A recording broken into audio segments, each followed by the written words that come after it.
नमस्कार दोस्तों, आज है 29 जुलाई 2025, दिन मंगलवार। हिंदी पंचांग के अनुसार आज है श्रावण मास की चतुर्दशी तिथि और अंग्रेजी कैलेंडर के हिसाब से आज मनाया जा रहा है इंटरनेशनल टाइगर डे, यानी बाघों को बचाने का दिन। तो चलिए शुरू करते हैं आज की ताजा तरीन दिलचस्प खबरों का कूल अपडेट, वो भी एकदम अपने अंदाज में। दोस्तों, सबसे पहले बात करते हैं संसद में आज छाए रहे ऑपरेशन सिंदूर की। विदेश मंत्री एस जयशंकर ने साफ कर दिया है कि इस ऑपरेशन के दौरान पीएम मोदी और डोनाल्ड ट्रंप के बीच कोई बातचीत नहीं हुई थी। साथ ही उन्होंने पाकिस्तान पर भी जमकर निशाना साधा है। बोले कि भारत ने पूरी दुनिया को दिखा दिया है कि असली खतरा कौन है।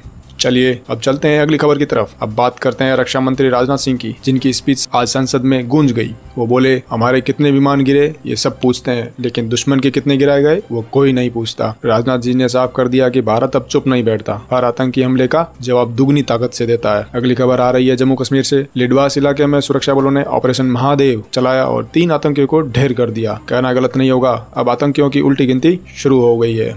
अब नजर डालते हैं महिला शक्ति पर। दोस्तों, 19 साल की दिव्या देशमुख ने कमाल कर दिया। उन्होंने FID महिला चेस वर्ल्ड कप जीतकर इतिहास रच दिया है। पहली भारतीय महिला बनी जिन्होंने ये खिताब जीता है। पीएम मोदी ने भी ट्वीट कर उन्हें दिल से बधाई दी। बढ़ते हैं अगली खबर की ओर। संसद में आज SDG यानी सस्टेनेबल डेवलपमेंट गोल्स की रिपोर्ट भी पेश हुई। भारत ने गरीबी कम करने, डिजिटल तरक्की और स्वच्छ ऊर्जा में अच्छी प्रगति की है, यानी देश सही ट्रैक पर है।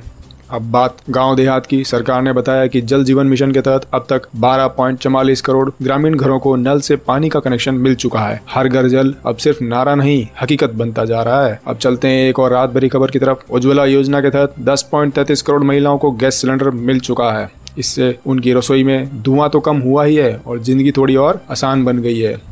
चलिए अब बात करते हैं सेहत की। कल वर्ल्ड हेपेटाइटिस डे भी था और इसी मौके पर स्वास्थ्य मंत्री JP नड्डा ने कहा है कि भारत इस बीमारी से लड़ाई में मजबूती से आगे बढ़ रहा है। बोले, वक्त रहते टेस्ट कराओ, खुद भी सुरक्षित रहो और दूसरों को भी जागरूक करो।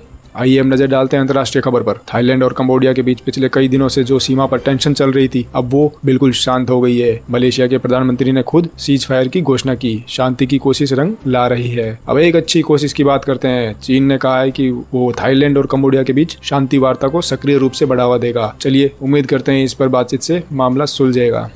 अब चलते हैं एक बड़ी साइंस और टेक से जुड़ी खबर की ओर। इसरो और नासा मिलकर सैटेलाइट 30 जुलाई को लॉन्च होगा। ये खास सैटेलाइट प्राकृतिक आपदाओं में देश को समय रहते अलर्ट देगा। विज्ञान और सुरक्षा दोनों एक साथ देखने को मिलेगा।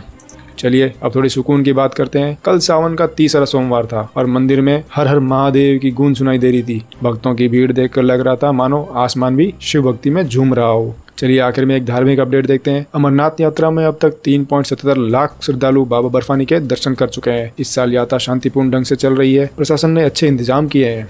तो दोस्तों, ये थी अब तक की सबसे जरूरी और दिलचस्प अपडेट, बिल्कुल देसी स्टाइल में। अगर आपको ये वीडियो पसंद आया हो तो लाइक करिए, चैनल सब्सक्राइब करिए और बेल आइकन दबाना मत भूलिएगा, ताकि कल की खबरें सबसे पहले आप तक पहुंचे। फिर मिलते हैं कल एक और ताजा अपडेट के साथ। तब तक के लिए जय हिंद, वंदे मातरम।